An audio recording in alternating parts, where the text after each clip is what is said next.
दिल्ली के जंतर मंतर पर 6 जून 2026 को जब अभिजीत दीपके बोस्टन से आए तो कोई नहीं जानता था कि एक तमाम सारी बातों के बीच सटारिकल वेबसाइट कॉकरोच जनता पार्टी के साथ जल्द ही जेन जी जुड़ जाएगा और यह बड़ा आंदोलन बन जाएगा। चीफ जस्टिस की कॉकरोच वाली टिप्पणी गंभीर हो गई।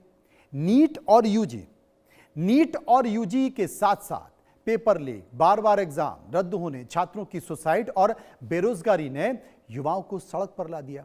जेन जी जो रील्स और मीम्स पर पली बड़ी, अब वो प्ले कार्ड लेकर सड़कों पर खड़ी हुई है। ह्यूमर उनका सबसे बड़ा हथियार है, लेकिन गुस्सा असली है। 20 जुलाई को चलो संसद मार्च के दौरान पुलिस लाठीचार्ज और आंसू गैस के जो गोले थे उन्होंने माहौल बढ़ा दिया।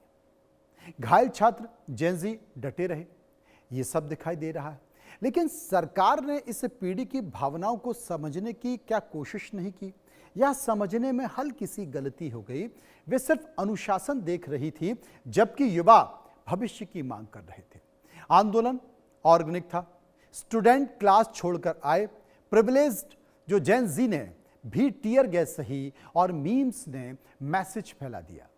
सरकार ने इसे राजनीतिक साजिश समझी, लेकिन जेन जी की चीख, शिक्षा में पारदर्शिता, जॉब्स और सम्मान, दो सवाल कई सारे थे। क्या जेन जी के जो फ्रस्ट्रेशन है उसको अनदेखा किया गया? पेपर लीक और छात्र सुसाइड से ट्रिगर सीजेपी की शुरुआत सटायर से हुई और जेन जी इसमें जुड़ता चला गया।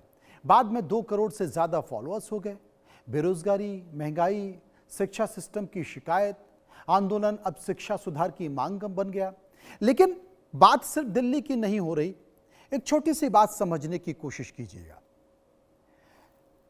विदेश में बैठा व्यक्ति सीजेपी ऑनलाइन प्रक्रिया शुरू करता है और देखते देखते देखते भारत के करोड़ों लोग उससे जुड़ जाते हैं। जुड़ने के बाद जैसा कि हमने तमाम कॉकरोच पार्टी के नेताओं से बात की, उन्होंने कहा कि मजा नहीं आ रहा है, क्यों ना इस आंदोलन को सड़कों पर उतारें। मैं आपको कोड कर रहा हूं, मजा नहीं आ रहा है, क्यों ना इस आंदोलन को सड़कों पर उतारें। और वाकई जब सड़कों पर उतरना शुरू हुआ तो ये आंदोलन शुरुआती दौर में छोटा लगा, जंतर मंतर से हुआ, लेकिन जंतर मंतर पर अचानक से कई सारे युवाओं की भीड़ आ गई, जेन जी की भीड़ आ गई। जेन जी के अलावा भी इसमें बहुत सारे लोग शामिल हो गए और पुलिस की पिटाई ने, पुलिस की लाठियों ने एक बड़ा संकेत दे दिया। जेन जी को क्या सरकार समझ नहीं पा रही? हम जेन जी को समझ नहीं पा रहे हैं। ये जेन जी कौन है? ये वो जेन जी है जो अपने जीवन में स्वतंत्रता चाहता है। ये वो जेन जी है जो रिश्तों में बंधना नहीं चाहता है, क्योंकि जो लगातार कई सारी पीढ़ियां हैं उसमें अगर आप देखें, मुझसे या मुझसे पहले की जो पीढ़ी है, जो दादाजी ने तय कर दिया, जो पिताजी ने तय कर दिया, उसी को अपनाते चले गए। लड़की अगर उन्होंने तय कर दी तो उसी से शादी कर ली। जो रिश्ते हैं वो आपको निभाने पड़ेंगे क्योंकि उन्होंने हमारा साथ दिया है। जेन जी इन सब को किसी को नहीं मानता है। वो स्वतंत्र जीवन चाहता है, वो आज का जीवन चाहता है, वो अपनी स्वतंत्रता में कोई हस्तक्षेप नहीं करना चाहता है और अपने जीवन के हर मोमेंट को वो खुद तय करना चाहता है। अगर उसे कुछ खाना है तो वो जानता है कि अपनी मां से कहेगा तो उसको पकाने में आधा घंटा 1 घंटा लग सकता है। इसलिए जेन जी मां के बनाए हुए खाने का इंतजार नहीं करता है और वो जोमेटो और स्विगी पर बटन दबाता है और 10 मिनट में गर्मा गर्म खाना चाहता है। हिंदुस्तान का क्या है? वो गरीब पैदा होते हैं बहुत से लोग, लेकिन अमीर मरते हैं क्योंकि वो जोड़ने में यकीन रखते हैं। लेकिन जेन जी खर्च करने में यकीन रखता है। वो भले ही ना कमा रहा हो, लेकिन वो क्रेडिट कार्ड अपने पास रखता है और वो तुरंत उस पर अपने इस्तेमाल की, अपने पसंद की चीजों को ऑर्डर करता है। क्रेडिट कार्ड में पैसा कैसे भरा जाएगा वो देखा जाएगा। जेन जी वो जेन जी, वो तमाम सारी चीजों को देखता है। वो किसी एक राजनीतिक पार्टी से जुड़ना नहीं चाहता है। उसका सारी राजनीतिक पार्टी से मोह भंग हो चुका है।